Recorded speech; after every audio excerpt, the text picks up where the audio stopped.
For a while now, I've had my Cullen Bohannon holster from DukeFrazierProductions. It's a really well-made holster and I like it a lot. I would recommend it to anybody who wanted to wear the same holster as the main character on Hell on Wheels. Here I've got a reproduction Remington New Model Navy. I'll go ahead and put it on half cock, show you that it's clear. You can see how well it fits in the holster. My Griswold and Gunnison fits in it really well also. However, Duke Frazier doesn't make belts, and I really can't wear this around without a decent gun belt. However, I do know somebody else who does leather work, and he does make belts. MK Outdoor Journal. And here in the box, I've got, hopefully, the gun belt to go with this holster. So let's get it open. I'll just use the Buck 284.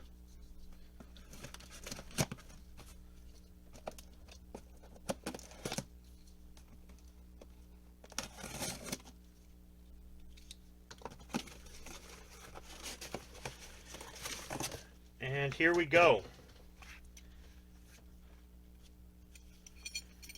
So what I asked him to do was to make a belt based off of still pictures I was able to get off the internet of Cullen Bohannon from Hell on Wheels. So we're trying to match it the way it looked, but we're also trying to match it to some level of historical accuracy for a gun belt made in the mid to late 19th century. As far as the stitching, the materials for the buckle, the riveting, things like that, I wanted it to all be period authentic. I didn't want to have anything that was too modern on it, something that just wouldn't look right. For example, nickel plating wasn't around back then, so he could have had a pewter or silver plated belt if I wanted something that was a little bit shinier, but I decided to go with kind of a dull brass finish. I also consulted him about what type of buckle would be around back then, and we came up with this, which looks a lot like the still pictures you can find online.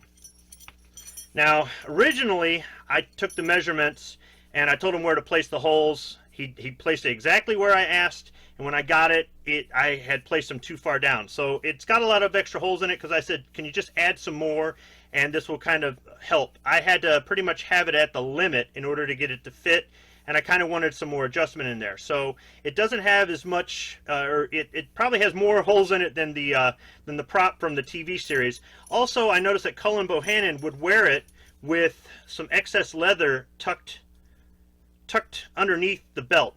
I'll go ahead and switch cameras and show you what I'm talking about.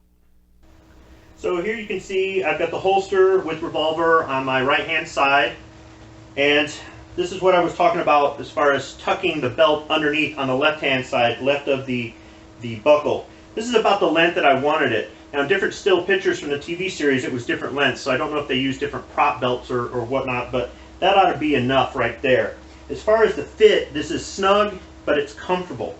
The buckle isn't biting into me or anything else like that, and I've got lots of adjustment. I've got 4 holes over here to the right, if I want to wear this a little bit higher and I need to pull the belt a little bit tight. And I've got several holes to the left here if I want to loosen the belt so I can wear it a little bit lower. And over time things will break in. The holster still needs to be broken in. I haven't had a belt to wear it on, really.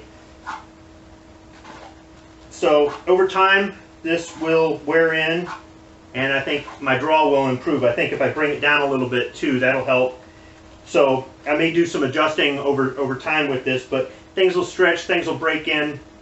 Overall, though, I'm pretty pleased with it. I did specifically request copper rivets as they're period accurate, and he was able to accommodate me. The finish on the belt, I think, complements the finish on the holster. This would have been if I had bought from maybe 2 different tanners or leather workers back in the day, or maybe even from the same guy, and he had maybe 2 different finishes. He had an older belt on the shelf or something, and I just asked him to put a couple more holes in it to adjust it for me or something like that. So I really think they complement each other. They really seem to fit well together.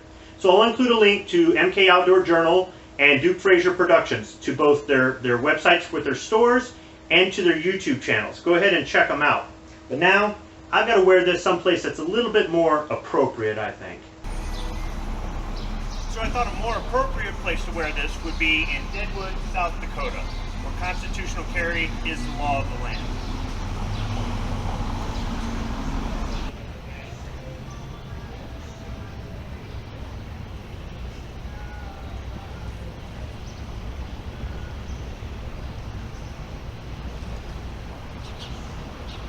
thing to note in case you decide to open or conceal carry in Deadwood, South Dakota, is that you can't carry inside of a bar.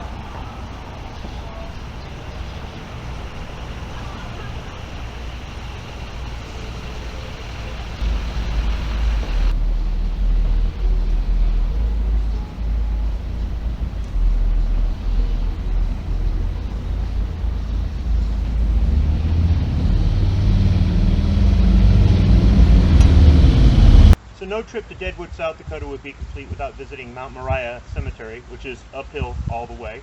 There's a $2 admission per person, and they give you a map so that you can go visit graves such as Calamity Jane here and Wild Bill Hickok.